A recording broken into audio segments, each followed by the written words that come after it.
আমি স্পষ্টভাবে দেখাই দেব তাবলিগ জামাতের এই দুই গ্রুপের মধ্যকার দ্বন্দ্ব বিরোধের পিছনে প্রত্যক্ষভাবে রয়েছে ইন্ডিয়া।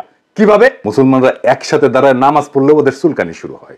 এইটারে সে ঘরের অন্দরে হান্দাই দিতে চায়, কয় ধর্ম প্রাইভেট ব্যাপার, তুমি ঘরের মধ্যে করবা।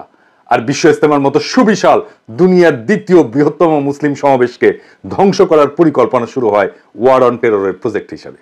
এই কাজে প্রত্যক্ষভাবে হাত লাগায় ইন্ডিয়া।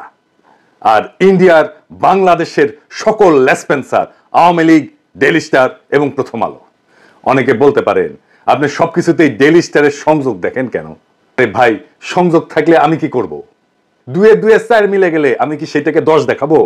কিন্তু যখন এর পিছে আওয়ামী লীগ ভারতের পরিকল্পনা আবিষ্কার করলাম, প্রথম আলো ডেইলি স্টারের সংযোগ আবিষ্কার করলাম, তখন এই সমাজের একজন হইয়া এই ইস্যু নিয়ে চুপ থাকতে পারলাম না। তাই না, কিভাবে ভারতের এই লেসপেন্সার গুলা বর্তমান সরকারের ঘনিষ্ঠ হওয়ার কাজ সফলভাবে সম্পন্ন করে ফেলছে, সেটা দেখে আমি আতঙ্কিত হয়ে গেলাম। বৈষম্য বিরোধী ছাত্রদের মূল নেতৃত্বের কাছাকাছি চলে আসছে তারা। এর ফলে ফ্যাসি বিরোধী লড়াইয়ের মূল শক্তি হেফাজতের সাথে বর্তমান সরকারের দূরত্ব তৈরির ঝুঁকি তৈরি হয়েছে। নেই তাবলিগ নিয়া মহা ষড়যন্ত্র দেশবাসীর সামনে উন্মুক্ত করে দেওয়াটা আমার কর্তব্য আর দায়িত্ব হয়ে দাঁড়াইল। আমি স্পষ্টভাবে দেখাই দেব তাবলিগ জামাতের এই দুই গ্রুপের মধ্যকার দ্বন্দ্ব বিরোধের পিছনে প্রত্যক্ষভাবে রয়েছে ইন্ডিয়া।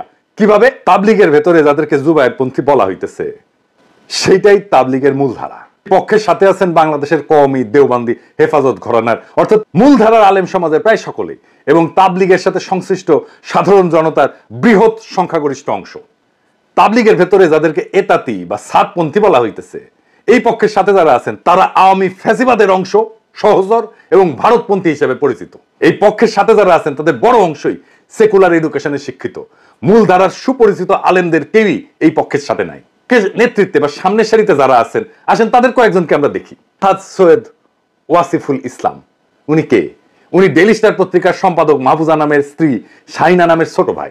একজন মুক্তিযোদ্ধা, মানুষ হিসাবে খারাপ না, কিন্তু ওই যে মুক্তিযোদ্ধার ট্রেনিং আছে তো ইন্ডিয়ায়, তাই ইন্ডিয়াস ইন্টারেস্টের পাশে উনি দাঁড়াইছেন। ছবিতে দেখেন তাবলিগের এতাতি গ্রুপের মুরব্বী সৈয়দ ওয়াসিফুল ইসলাম সামনের সারির ডানি বসা, পেছনের সারিতে বসা সৈয়দ ওয়াসিফুল ইসলামের বোন দিল্লি স্টারের সম্পাদক মাহফুজা নামের স্ত্রী, পেছনে দাঁড়ানো মাহফুজা নাম, এবং বাম পাশে এতাতি গ্রুপের অপর নেতা মুফতি ওসামা ইসলাম আর মৌলানা আবু রেজা নদভী, আওয়ামী লীগের এক ভোট ডাকাত এমপি। আর কে? সাতক্ষীরা জেলার আওয়ামী লীগের ভারপ্রাপ্ত সভাপতি কাজী এর্তেজা হাসান। আমরা তার পরিচয় আরো বিস্তারিতভাবে দেখব। কে? মুফতি ওসামা ইসলাম, সাতপন্থী অংশের অন্যতম মুরব্বী সৈয়দ ওয়াসিফুল ইসলামের ছেলে মুয়াজ বিন রুর। এই সকলে, এরা সকলেই আওয়ামী ফ্যাসিবাদের সমর্থক এবং খুনি হাসিনা সরকারের ঘনিষ্ঠ হিসেবে পরিচিত। বিগত 15 বছরের দুঃশাসনের আমলে রাষ্ট্রীয় ছত্রছায়ায় এরা বাইরে উঠছে। তাবলিগের এই বর্তমান সংকটে কারা ইন্ধন যোগান? ভারতের আগ্রাসী হিন্দুত্ববাদী শক্তি এই অঞ্চলে ইসলাম এবং মুসলমানদেরকে দাবায় রাখতে নানা কর্মকাণ্ড চালাইছে। আপনারা জানেন, এর অংশ হিসেবে তারা নীরবে এবং সুশৃঙ্খলভাবে ইসলামের প্রচার, প্রসার এবং দাওয়ার কাজ চালায় যাওয়া প্রভাবশালী সংগঠন তাবলিগ জামাতে বিভেদ, বিরোধ এবং বিবাদ ঘটায় একে দুর্বল করার একটা মিশন হাতে নেয়। ভারতের প্রেসক্রিপশনের পাশাপাশি আওয়ামী ফ্যাসিবাদী সরকারও এই ইসলামপন্থীদের মধ্যে বিভেদ, বিবাদ, বিশৃঙ্খলা তৈরি কইরা নিজেদের ক্ষমতাকে হুমকি মুক্ত রাখতে বাংলাদেশের তাবলিগের সংকট সৃষ্টি করে। অথচ আপনারা যদি ইতিহাস দেখেন, দেখবেন তাবলিগ জামাতের কার্যক্রম প্রচলনের শুরু থেকে 2016 সালের আগ পর্যন্ত তাদের মাঝে কোনো মতাদর্শগত বিভেদ, কোনো বিবাদ, কোনো বিশৃঙ্খলা ছিল না। 2016 সালের পর থেকে এই বিভেদ শুরু হয় এবং এরপর থেকে ভারতের প্রেসক্রিপশন আর আওয়ামী লীগ তার নিজস্ব শক্তিকে এই বিভেদ তৈরিতে নিযুক্ত করে। আর বর্তমানে ফ্যাসিবাদের পতনের পরে তাবলিগের সংকট আরো গভীর হয়েছে। কেমনে?